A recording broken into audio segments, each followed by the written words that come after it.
Well, it was a full padded practice today. A lot of hard work. We worked against each other a lot in a 2-minute situation and some inside run. And anytime you have a chance to do hard work against one another in the upper units, that's good.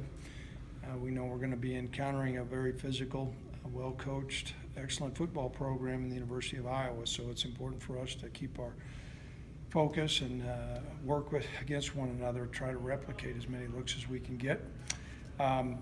We do have a couple of injury reports. James Price will be out for about 6 weeks. He's got a broken clavicle, and so that's disappointing, but we'll have him back. We're in hopes to have Austin Ford back sometime.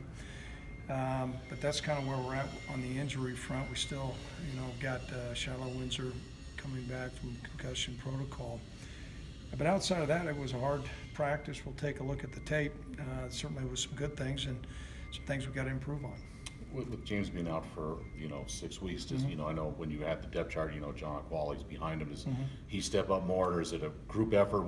How will the pecking order go moving forward? Great question. Some of it's just going to depend on the down and distance and the personnel grouping we're in. And certainly James is a guy that we count on a lot.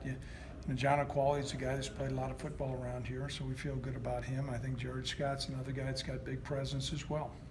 With the new depth chart, I know I saw Garrett Krall's moved up a little bit. I guess what have you seen from him in his time here and his improvement? Well, he's put on about 25 pounds, and he's got good length. I don't know, he's 6'4", and very aggressive. And so he's played well in the spring. He's had a good fall camp, and so he deserves an opportunity to get some more reps with the upper units. When you released the depth chart, was there any surprises to you when when that came out, as far as guys, whether they're backups or starters? Were there any real big surprises to you there? Well, certainly Logan Harris was a surprise. That was a pleasant surprise for us, and I know he's been working with the upper group for quite some time. But really, when you went into it, he was a good high school player, and I think he developed from his fall up until now. So that was a little bit surprise. And then also Alonzo was a surprise as well. Both those two guys were not heavily recruited. I believe we were the only FBS school to offer both those two guys. So that was somewhat of a surprise. A lot of the other spots, not really. We had grounded our guys extensively during spring. So I think the biggest portion was maybe some of those young players. You mentioned yesterday, like with Logan Harris and Jabari Jackson, that were shot putters and have heavy hands. And I know just because if you're an accomplished shot putter doesn't mean you're going to be a great football player. But how do those two things kind of correlate and go hand in hand and maybe help guys like that? Well, it's been our experience through the years. High school guys that have explosion either through shot put or discus, particularly for a lineman, there's a pretty good connect the dots. Most of the time they have lower body explosion and upper body strength, and that's a good combination for a football player. Some of it comes down to their football IQ, and both those guys, it translated from being an explosive field guy in track to translating those skills over into football. We're well pleased with both those two men.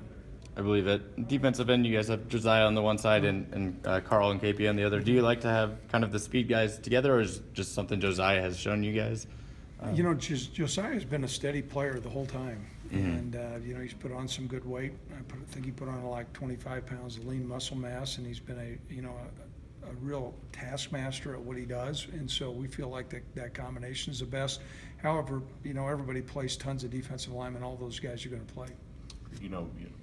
Milo, you said, has kind of still established himself as the number one guy, and I know, all the backs you have are not like what Brian Hill gave you, but I'm not asking for your game plans. I know you're going to want to run the ball, and that's an important part, but will it be kind of different, or can you explain that, or will it be a lot of the same types of things we saw with Brian the last few years as far as how you guys run the ball? Well, we're certainly not going to change our whole structure in the running game. I mean, there's a long pattern of history of what we do. However, every time you've got different players, you do different things with different players.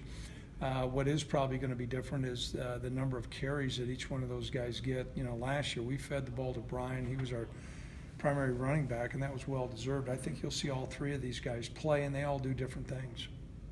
You went, pretty physical today. Do you do that one or two more times as camp winds down, or you dial it back, or how do you? No, we're going to go. We're going to go? We're going. We're going forward. I can tell you that. All right. Thanks, guys.